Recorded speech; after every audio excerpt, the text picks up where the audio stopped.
What's poppin', SatAttack Squad? Your boy SatAttack. One of y'all see the title, man. We're back with another mrballen video.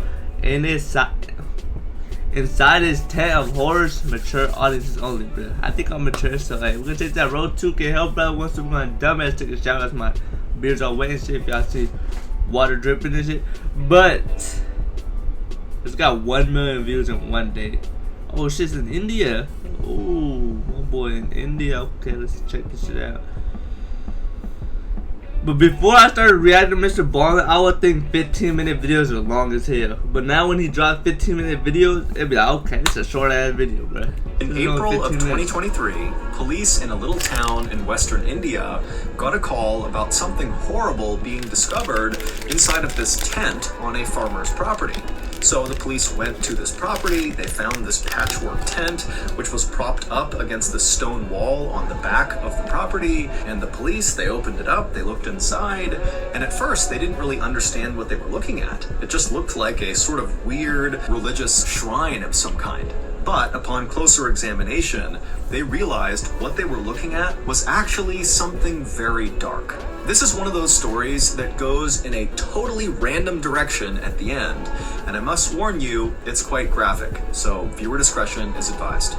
But before we get into that story, if you're a fan of the strange, dark, and mysterious delivered in story format, then you come to the right place because that's all we do, and we upload once a week. So, if that's of interest to you, the next time the like button is not looking, secretly replace their medical marijuana stash with an ornery 200-pound Komodo dragon. Also, please subscribe to our channel and turn on all notifications so you don't miss any of our weekly uploads. Okay, let's get into today's story. Let's get into it. mrballen. mrballen.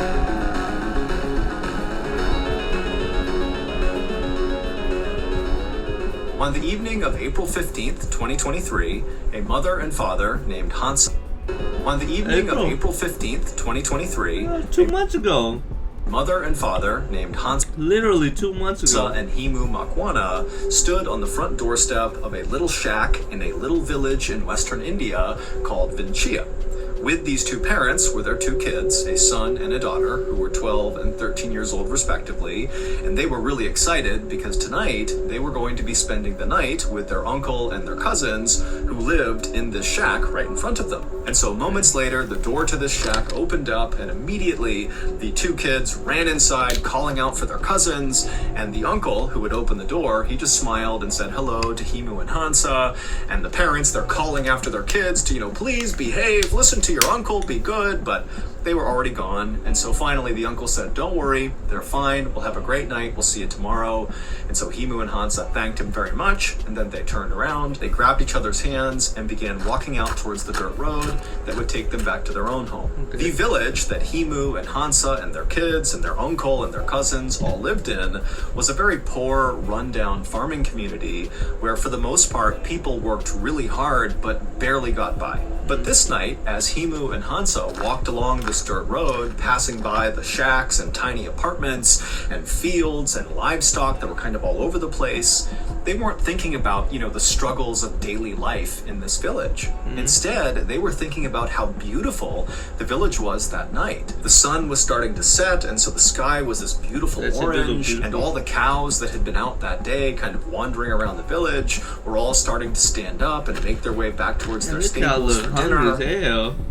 And with every step the cows made, the little bells on their neck would ring out. And so the scene in front of Himu and Hansa was so beautiful and peaceful that for a moment they just stopped on the road and kind of took in the sights and sounds. And then at some point, a group of cows who were making their way to their stable came up onto the road right where Himu and Hansa were, and very quickly the couple stepped back to make sure no mud or dirt got kicked up on their clothes. Okay. Now, Himu and Hansa were farmers by trade, and so on most days they would wear clothes that were covered in mud and dirt. But this night was different. Himu and Hansa were wearing their finest outfits, and they were not about to get them dirty.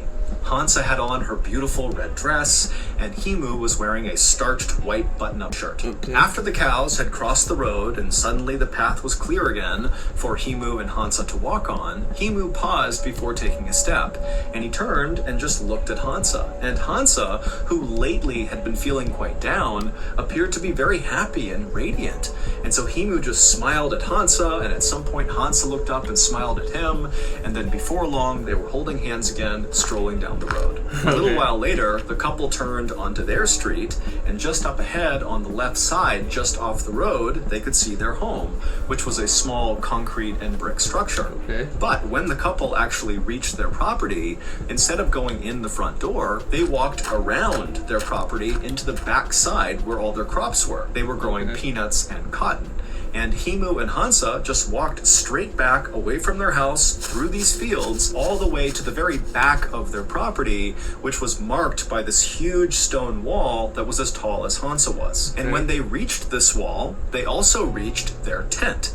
It was like this patchwork tent they had built, with one side being supported by the stone wall, and the other side, the side closest to them as they approached it, was supported by these pikes they had driven into the ground. Inside of this tent was the family's shrine to the Hindu god Shiva. And over the last couple of days, Himu and Hansa had been working on this new addition to the family shrine. It had been a lot of work, but it was finally done, and tonight, Himu and Hansa were finally going to be able to use it. The couple stood outside the tent, taking in the sights and sounds of the beautiful sunset, and then, one after the other, they went inside the tent. The next day, sometime in the afternoon, Himu and Hansa's children returned from their uncle's house after sleeping over there the night before. And when they got to their home, they went in the front door and immediately called out for their parents. But their parents were not inside the house. And so these siblings walked all around the house and then went out the back door thinking maybe their parents were out in the fields working. But when they went outside, they saw their parents were not out there either. And so as the kids stood there kind of wondering where their parents were, the boy said to his older sister, maybe they're in the shrine. So the kids left the back of their house, they cut straight across the field all the way to that back stone wall where they found the shrine, the tent that was propped up against the wall. And right away, the kids noticed something was off about the shrine. Whenever their parents were in there praying, they could typically hear them from a distance as they walked up to the shrine. But now, standing right outside of it, it was totally silent. The kids finally lifted up the flap of the tent, and they looked inside, and once again, they did not see their parents. Instead, what they saw inside of the shrine was totally confusing.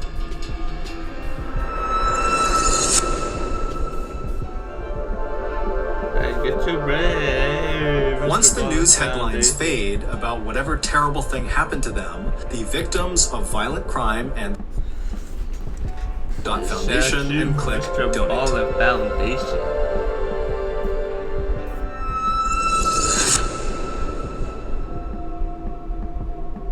The shrine, which their parents typically kept absolutely immaculately clean at all times, looked kind of dirty. There was this weird rusty colored liquid kind of all over everything, including on some of the holy objects like the picture and statue of Shiva. And in the middle of the shrine where there was this fire pit were these two hunks of meat that looked like they had been placed in the fire and then forgotten about. The kids knew their parents would never leave the shrine in this condition, nor would they spoil food and let it sit out on a fire and not eat it. And so they're thinking to themselves, what happened inside of the shrine, and where are my parents? And then, when they did one more look around the inside of the shrine, they noticed something that they had not when they first opened up the tent. And when they realized what it was, they screamed and took off running. This is the story behind what those children saw. The night before, when their parents, Himu and Hansa, stepped inside the tent, they looked around and surveyed the shrine. Right in the middle of the shrine on the ground was that fire pit, and then off to the right side of the fire pit was a small egg-shaped statue that was a statue of Shiva, and then next to the statue was a picture of Shiva. Shiva is a powerful figure in the Hindu religion.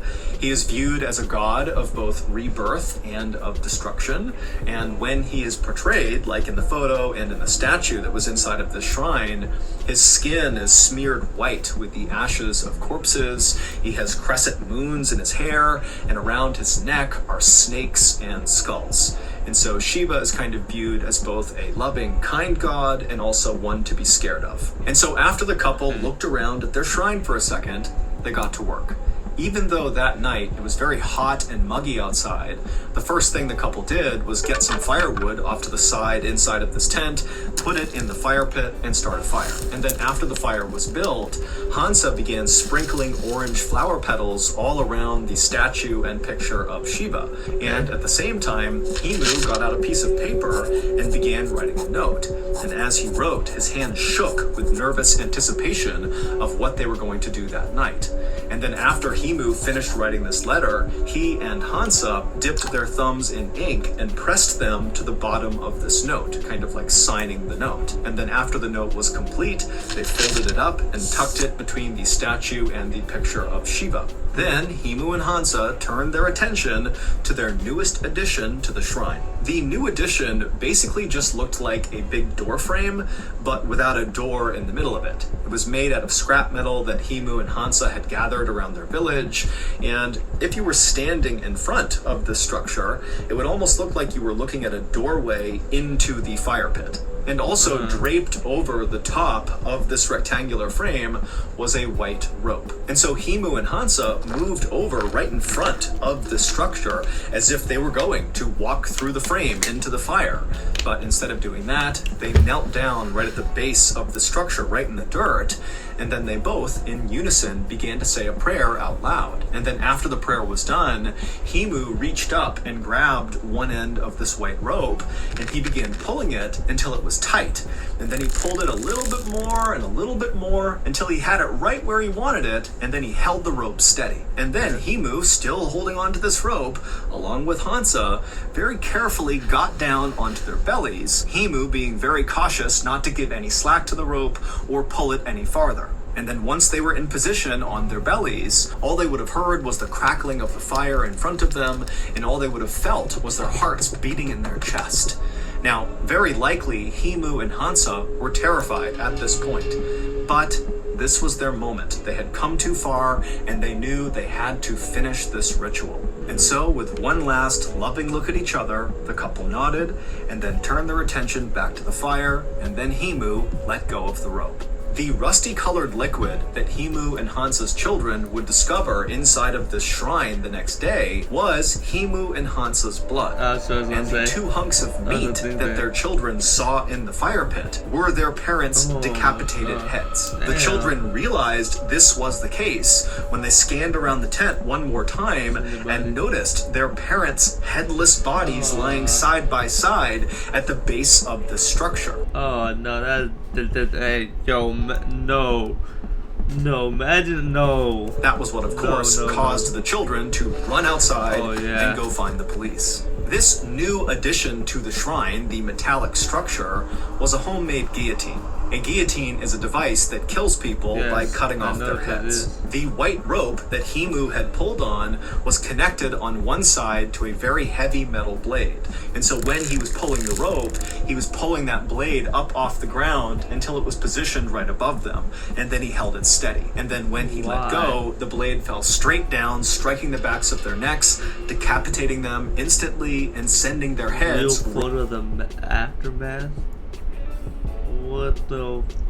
Hey, yo... rolling forward into the fire, as designed. When the police arrived at the shrine, they would find that letter that Himu and Hansa had written and then signed with their thumb, tucked near the statue and the picture.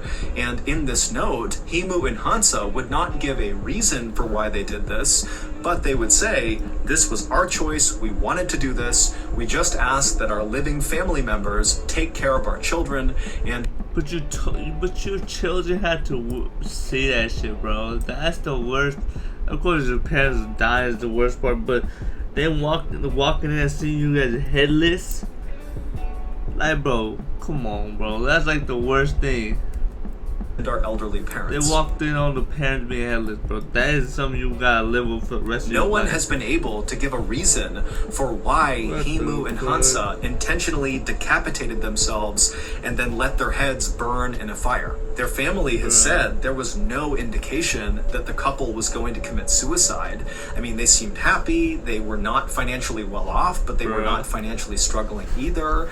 It seemed like their life That's was good. crazy. And so basically, this whole thing came out of left field. As for the police, they believe that Himu and Hansa must have been performing some sort of black magic ritual where they believed if they lopped their heads off and allowed them to roll forward and burn in this fire, that somehow would bring them closer to perhaps Shiva or some other god or some other higher power. But as of today, no one knows. Yeah, no one knows. Yeah, no. So that's gonna do it. Damn, if you enjoyed that's today's crazy. story, remember we have Alright, that's gonna do it. That video, if you enjoyed it, subscribe and I wrote 2K Jump Family. What's the dummy, but take care of our kids and shit. That, bro, your kid have to find y'all dead like that, bro. That's traumatizing. For sure, man. You walking in on someone decapitated, traumatized, let alone your goddamn parents, bro. That's crazy, bro. 2K. I'm out.